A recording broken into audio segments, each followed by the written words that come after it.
నమస్కారం. లక్ష్మి చెప్పే కథలకు స్వాగతం. వీణులతో వీక్షించటానికి సిద్ధం కండి. ప్రియ సఖులు, ఇప్పుడు మనం సుప్రసిద్ధ సీనియర్ రచయిత శ్రీ అలపర్తి రామకృష్ణ గారు రచించిన వాగు పొంగింది అనే ఓ చక్కటి కథను విందామండి. ఈ కథ 13/9/2007లో ఆంధ్రభూమి వారపత్రికలో ప్రచురింపబడింది. ఇక కథ మొదలు పెట్టేస్తున్నానండి. నేను అందగత్తెనేం కాదు, అత్తసరి అందచందాలున్న 20 ఏళ్ల చిన్నదాన్ని. గొప్ప పనులేం చెయ్యలేను, గొప్ప ఆలోచనలు నాకేమీ రావు. సీదా సాదాగా జీవితం గడిచిపోతే చాలు. నాకున్న పరిమితులేమిటో నాకు తెలుసు. ఎన్నో అవస్థలు పడుతూ ఉద్యోగం చేసేది. చిన్నప్పుడే ఎడ్లబండి చక్రాల కింద పడి 2 కాళ్ళు పోగొట్టుకున్న తమ్ముణ్ణి, చెల్లెల్ని, అమ్మని పోషించటానికి. జీతం పెంచమని అడగలేక మరొక ఉద్యోగం దొరికింది. 10 రోజుల్లో ఉద్యోగం మానేసి మరొక కంపెనీలో జాయిన్ అవ్వబోతున్నానని చెప్పటమే నేను చేసిన పెద్ద తప్పు. అమ్మా, సార్ పిలుస్తున్నారమ్మా అన్నాడు అటెండర్. డిక్టేషన్ ఇచ్చినవి కంప్యూటర్లో టైప్ చేసి ప్రింటౌట్ తీసిచ్చావా? ఈమెయిల్స్ చూసావా? తను చెప్పిన వాళ్ళకి ఫోన్ కనెక్షన్ ఇవ్వలేదే? అపాల్స్ సార్ట్అవుట్ చేసి బ్రీఫ్ నోటు పెట్టలేదే? ఇలా 1,00,000 పనులు చెప్తాడు. అవన్నీ చెయ్యలేదేమిటనే నవ్వుతూనే అడుగుతాడు. ఇబ్బంది పడుతూ తాళొంచుకోవాల్సి వస్తుంది. ఎండీ దగ్గర స్టెనో ఉద్యోగం. ఎండీకి 25 ఏళ్ళు ఉంటాయి. ఎంతో అందంగా ఉంటాడు. అదే ఇబ్బంది తనకు. అతని వైపు తేరిపార చూడాలంటే తొట్టుపాటు పడిపోతుంది. అతన్ని కన్నార్పకుండా చూడాలనిపిస్తుంది. అదేం మాయో కానీ అతన్ని చూడగానే చూపులు వాలిపోతాయి. గుండె వేగంగా కొట్టుకుంటుంది. ఏ 50 ఏళ్లవాడ అయితే మొహమాటం లేకుండా జీతం పెంచమని అడిగేసి ఉండేది. అనురాగ్ దగ్గర స్టెనోగా పనిచేయటం అందమైన అనుభవమే. అద్దె గదిలో వంట చేసుకోవటం, రద్దీగా ఉండే సిటీ బస్సులో ఆఫీసుకు అవస్థపడుతూ వెళ్ళటం, సాయంత్రం వరకు ఆఫీసులో చాకిరీ, ఊపిరి సలపని పని. ఇన్ని ఇబ్బందులున్నా అనురాగ్ను తలుచుకోగానే అన్నీ మర్చిపోతుంది. అప్పుడప్పుడు ప్రేమలో పడుతున్నట్లు అనిపిస్తుంది. అతన్ని ఆరాధనగా చూడటం తప్పితే ఎప్పుడూ శృతి మించలేదు, శృతి తప్పలేదు. మొదట్లో అతని వర్క్ కల్చర్ నచ్చేది కాదు. పని విషయంలో డెవిల్లా ఉండటంతో అతనంటే అయిష్టత ఉండేది. ఆ అయిష్టత నుంచి ఇష్టం పుట్టుకొచ్చింది. ప్రేమలో పడ్డాక ప్రతి క్షణము అపూర్వంగా ఆహ్లాదంగా ఉంటుంది. అతని జ్ఞాపకాలన్నీ మధురంగా ఉంటాయి. అయితే అంత వన్ వే ట్రాఫిక్. మనసులోనే మధుర భావనలు. ఎంత ప్రయత్నించినా ఆ ప్రేమ భావనల నుంచి బయటపడలేకపోతూ ఉంది. ఇప్పుడు ఒక పెద్ద ఇబ్బంది వచ్చి పడింది. రిజిగ్నేషన్ లెటర్ ఇచ్చేసింది పెద్ద ఫోజు పెట్టి. బాసు రిజైన్ చెయ్యొద్దని అంటాడేమో అనుకుని. జీతం పెంచుతా ఈ కంపెనీలో ఉండిపోండి అంటాడేమో అనుకుంది. మరొక 2 రోజులే ఈ కంపెనీలో పనిచేసేది. గట్టిగా ప్రయత్నిస్తే మరొక ఉద్యోగం దొరకపోదు. అయితే మరొక ఉద్యోగం దొరకటానికి 5-6 నెలలు పడుతుంది. జీతం రాదు. ఇంటికి డబ్బేలా పంపాలి? అనురాగుకు దూరం అవ్వాలి. మరొక పెద్ద ఇబ్బంది. పర్చేజ్డ్ ట్రబుల్ అంటే ఇదే మరి. కొని తెచ్చుకున్న సంకటం. ఎండీ రూమ్లోకి వెళ్ళింది. కంప్యూటర్ స్క్రీన్ మీద ఏదో స్టేట్మెంట్ దీక్షగా చూస్తున్నాడు అనురాగ్. నీలం రంగు షర్టు, ముదురు గోధుమ రంగు కోటు, నెక్టైలో అందంగా ఉన్నాడు. మరొకసారి అనుకుంది, మనసుకు నచ్చిన వ్యక్తి మనోహరంగానే కనిపిస్తాడు. నవ్వుకుంది. ఏం శృతి, ఎటు ఉద్యోగం మానేస్తున్నానని ఈ 2 రోజులు ఆఫీస్కి రాకుండా ఇంట్లో కూర్చోకు. I have got lot of work with you. నుదుటి మీద పడిన జుట్టును ఎడం చేత్తో సర్దుకుంటూ అన్నాడు అతను. కూర్చోమని చెప్పడే. ఓ 5-6 నిమిషాలు ఎదురుగా కూర్చోబెట్టుకుని ఆఫీస్ విషయాలు కాకుండా ఏ సినిమాల సంగతో, హైదరాబాద్ సంగతిలో మాట్లాడొచ్చుగా. కూర్చో, please be seated comfortably. Coffee తెప్పించాడు. అతని ఎదురుగా కూర్చుని కాఫీ చప్పరించడం, తన గదిలో పడుకుని తన కనే కలల్లో అదొకటి. సరిగ్గా కూర్చో, ముళ్ళ మీద కూర్చున్నట్టు కూర్చుంటావే, నిన్నేం తినేసేయనులే అన్నాడు అతను. బిత్తర చూపులు చూసింది. అతన్ని తినేసేటట్లు చూసింది తను. అతను గమనించాడో లేదో కానీ. యువర్ రిజిగ్నేషన్ లెటర్ యాక్సెప్టెడ్ అన్నాడు అతను. గుండెల్లో రాయి పడింది. తల వాల్చేసింది. గుండెల్లో దిగులు గూడు కట్టుకుంది. ఆర్ యు ఓకే అన్నాడు అతను తన చేతిని తాకుతూ. ఈ పరిస్థితిలో కాకుండా మరొకసారి అయినట్లయితే ఎంతో ఆనందపడేది. ఆ మృదు స్పర్శను తలుచుకుంటూ ఎన్నో కలలు కనేది. పొంగి పొర్లి వస్తున్న దుఃఖాన్ని అదుపులో పెట్టుకుంది. Any problem? Relax, you take rest అన్నాడు. పర్వాలేదు చెప్పండి అనగలిగింది. జైన్ ఇండస్ట్రీస్ ఎండికి కనెక్షన్ ఇవ్వు. ఆ నెంబర్ తనకు బాగా నోటెడ్. అనురాగ్ ఆయనతో ఎక్కువగా మాట్లాడుతూ ఉంటాడు. K C Jain is on the line sir చెప్పింది. ఎండి ఛాంబర్స్ నుండి బయటకు వచ్చింది. మరొక 2 రోజులు. ఆ తర్వాత ఏం చెయ్యాలి? ఇంటికి తిరిగి వెళ్ళటమే. మళ్ళీ మరొక ఉద్యోగం దొరికే వరకు పల్లెటూళ్ళలో కాలక్షేపం చేసి తిరిగి రావాలి. ఉద్యోగం దొరుకుతుందో లేదో. ఎందుకు ఉద్యోగం మానేశావంటే అమ్మకి ఏం సమాధానం చెప్పాలి? ఎండి రూమ్లోకి వెళ్ళింది. మీట్ మిస్ వనప్రియ, నీ ప్లేస్లో వస్తున్న స్టెనో. రేపు ఈ అమ్మాయి నీ క్యూబ్కి వస్తుంది. నీ జాబ్ ఛార్జ్ వనప్రియకు చూపించు. నీ పీసీ పాస్వర్డ్ ఆమెకు చెప్పు. ఎల్లుండి నుంచి ఈమె పనిచేస్తుంది, ఓకే అన్నాడు. వనప్రియ తనకంటే అందంగా చలాకీగా ఉంది. అనురాగ్ను బుట్టలో వేసుకుంటుందేమో. తన గురించి ఆ అమ్మాయికి చెప్పుకుపోతున్నాడు. మరొక ప్రపంచంలో అడుగు పెట్టబోతోంది శృతి. చాలా మంచి పిల్ల. తలంచుకుని ఎప్పుడు పనిచేస్తూ ఉంటుంది. నేనేం ఉద్యోగంలో నుంచి తీసేయలేదండోయ్. ఆమె మరొక ఉద్యోగం వెతుక్కుంది. నువ్వు చేరబోయే కంపెనీ పేరేమిటన్నావు? తన వైపు చూస్తూ అడిగాడు. పచ్చి వెలక్కాయ గొంతులో పడ్డట్లయింది. ఆకృతి హోమ్ నీడ్స్ అంది గొంతు పెగల్చుకుని. శృతి హోమ్ నీడ్స్ అన్నాడు అనురాగ్ నవ్వుతూ. వెటకారమా పరిహాసమా? ఆఫీస్కి వచ్చే ముందు గట్టిగా నిర్ణయించుకుంది అనురాగ్కు చెప్పాలని. తను ఈ కంపెనీలోనే పనిచేయాలనుకుంటున్నట్లు, రాజీనామా లేఖ ఉపసంహరించుకోబోతున్నట్లు. ఇప్పుడు అంతా తల్లకిందులైంది. ఇప్పుడు ఏమీ చెప్పలేదు ఆ విషయం. ఆఖరి రోజు. మరణదండన విధించిన వాడికైనా చివరి కోరిక ఏమిటని అడుగుతారు. అనురాగ్ తనని అడగొచ్చు కదా. మా కంపెనీలోనే పనిచేయి, నువ్వు కనిపించకపోతే నాకేమీ తోచదు అని. అతను అలా అంటే ఎంత సంతోషపడుతుంది తను. అతను కోటీశ్వరుడు. 4-5 కంపెనీలకు అధిపతి. తనకంటే అందమైన అమ్మాయిలకు ఉద్యోగాలు ఇచ్చి ఎదురుగా కూర్చోబెట్టుకోగలడు. అయినా అతను అలాంటి వాడేం కాదు. అందమైన అమ్మాయిలతో ముచ్చట్లాడటం కోసం చిత్రలేఖన విద్య నేర్చుకున్నాను అంటాడు గాలిబ్. అలాంటి పిచ్చివాడేం కాదు అనురాగ్. వ్యాపారం చేసేవాళ్ళు అమ్మాయిలతో కబుర్లు చెప్తూ కాలం గడిపితే లాభాలు గోవింద కొడతాయి. అయినా అతని గురించి నాకెందుకు? అతని మంచి చెడ్డలు తనెందుకు బేరీజీ వేయాలి? అసలు అతని గొడవ నాకెందుకు? బస్సు టికెట్ తీసుకోవాలి, రూమ్లో సామాను సర్దుకోవాలి. అన్ని పనులు కొలిక్కి వస్తే రాత్రికి నగరం నుంచి బయటపడాలి. స్నానం చేస్తూ ఉంటే అనురాగ్ గుర్తుకొచ్చాడు.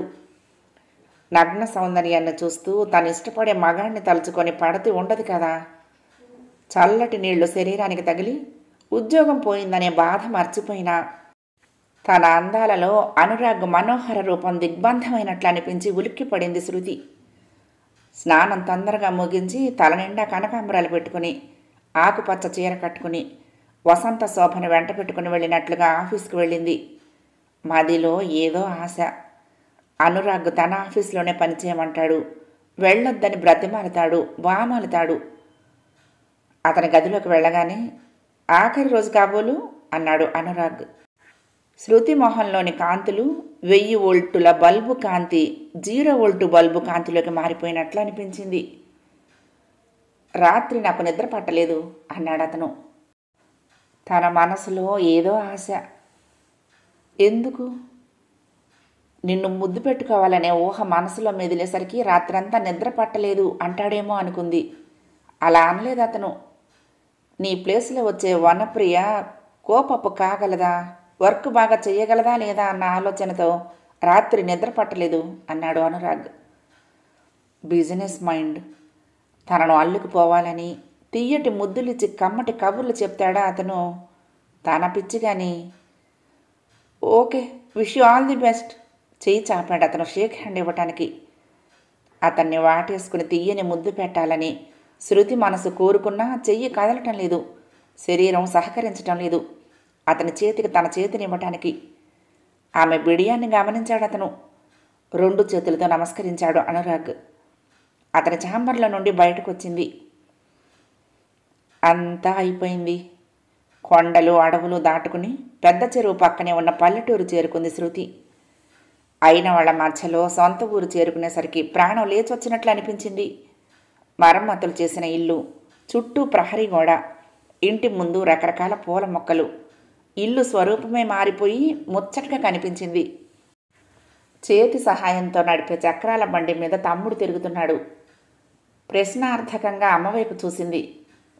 నువ్వు పంపిన డబ్బుతోనే ఇల్లు మరమ్మతు చేయించానే అంది అమ్మ. ఉన్న డబ్బంతా ఖర్చు పెడితే రేపటి సంగతి ఎలా? చెల్లెలు పెళ్లి చేయొద్దు, తమ్ముడిని వికలాంగుల బడిలో చేర్పించాలి, చదివించాలి.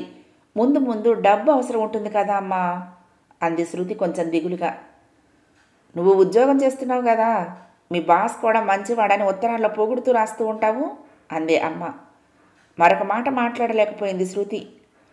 తొలి సంధ్య వెలుగులు, పాలు తాగి చెంగు చెంగున గంతులు వేసే లేగదూడలు, గుడి గోపురం మీద వాలే పావురాళ్ళు, పూల మొక్కల్లో చేరి పెట్టెల కిలకిల రావాలు, ధ్వజస్తంభం గంటల మోతలు, ఊరికి ఆనుకుని ఉన్న అరటి తోటలు, కొబ్బరి తోటలు, ఊరి చుట్టూ చుట్టలు చుట్టుకుని నిద్రపోతున్న పాములా కనిపించే వాగును చూస్తూ ఉంటే మనసులో గూడు కట్టుకున్న దిగులు దూది పింజలా ఎగిరిపోయింది.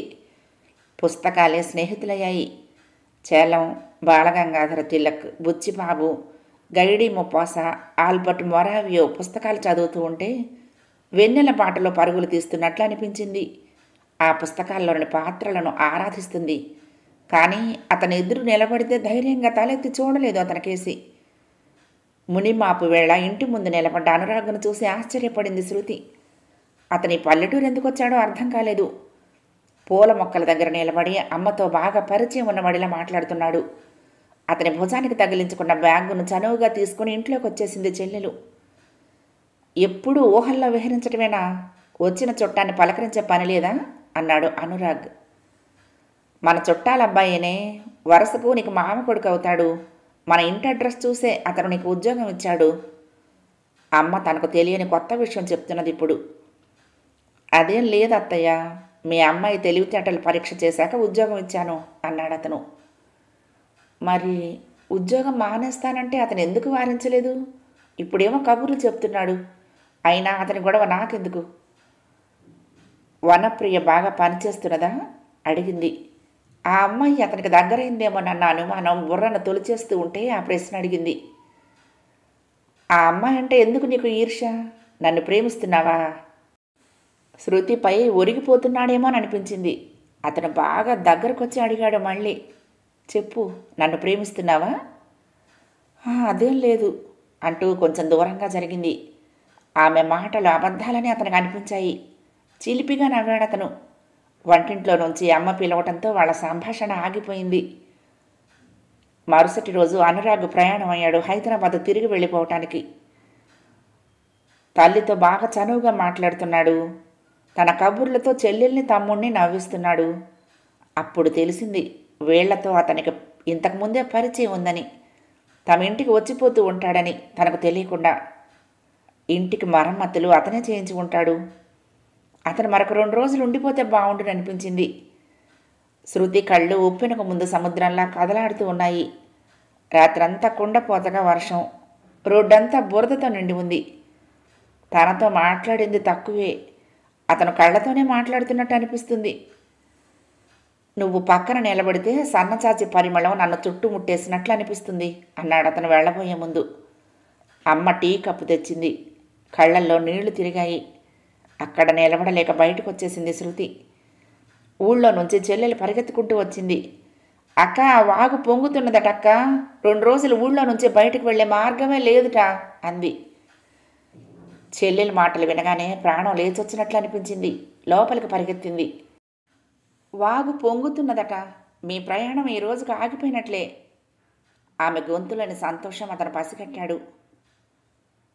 ఆ రాత్రి వరండాలో మంచం వేసుకొని పడుకున్నాడు అనురాగ్. శృతికి నిద్ర పట్టలేదు. వాతావరణం బాగా తెరిపించింది. పగలు కూడా బాగా ఎండ కాసింది. వాగు ప్రవాహం కూడా తగ్గుముఖం పట్టిందిట. తెల్లవారితే అతను వెళ్ళిపోతాడు. మళ్ళీ వస్తాడో రాడో. నిద్ర పట్టలేదు. తలుపు తీసుకుని బయటకు వచ్చిందామె. వెన్నెల పూల మొక్కల్ని వాటేసుకుని ఉక్కిరి బిక్కిరి చేస్తున్నది. అనురాగ్ పడుకున్న మంచం దగ్గరికి వెళ్ళి అరగంట నిలబడింది. అతనిలో కదలిక లేదు. వెన్నెల వెలుగులో స్పష్టంగా కనిపిస్తున్నాడు. అలికిడి కాకుండా మంచం పట్టి మీద కూర్చుంది. ఆ రాత్రంతా అలాగే కూర్చుండిపోవాలి. అతనికి మెలకువ వచ్చింది. ఆమెను గమనించినట్లున్నాడు. ఆమె భుజాల చుట్టూ చేతులు వేసి తన మీదకు లాక్కున్నాడు. I love you with all my heart అన్నాడు. పెదాలను ముద్దు పెట్టుకున్నాడు. వాన వాసనలా కమ్మటి సువాసనలు వెదజల్లుతున్నావు అన్నాడతను. ఆమె వీపు నిమురుతూ తన్మయత్వంలో మునిగిపోయాడు. అందానికి సెంటర్ ఆఫ్ గ్రావిటీగా ఉన్న బొడ్డుపై ముద్దుల వర్షం కురిపించాడు. ఇంత మోహాన్ని ఎక్కడ దాచుకున్నాడో ఎన్నాళ్ళు. పక్కున నవ్వేసింది శృతి. నేనంటే నీకు ఇష్టమని ఎప్పుడో తెలుసు. 6 నెలల క్రితమే వచ్చి మీ అమ్మాయిని పెళ్లి చేసుకోబోతున్నానని మీ అమ్మగారికి చెప్పాను. నీకు మరొక చోట ఉద్యోగం రాలేదని కూడా తెలుసు. నీ గుండెల్లో దాగి ఉన్న ప్రేమ వాగు పొంగి పొరలాలని, నీ అంతట నువ్వు మనసు విప్పి చెప్పాలని ఇన్నాళ్ళు ఓపిక పట్టాను. నా నిరీక్షణ ఫలించింది అన్నాడు. అతన్ని చుట్టుకుపోయింది శృతి. కథ సమాప్తం. ప్రియ సఖులు, ఈ కథ మీకు నచ్చితే తప్పకుండా లైక్ చేయండి, షేర్ చేయండి, కామెంట్ చేయండి, సబ్స్క్రైబ్ చేసుకుని నన్ను ఎంకరేజ్ చేయండి. ఉంటానండి. ప్రేమతో లక్ష్మి, కృష్ణా తీరం దుర్గమ్మ సన్నిధానం. నమస్తే.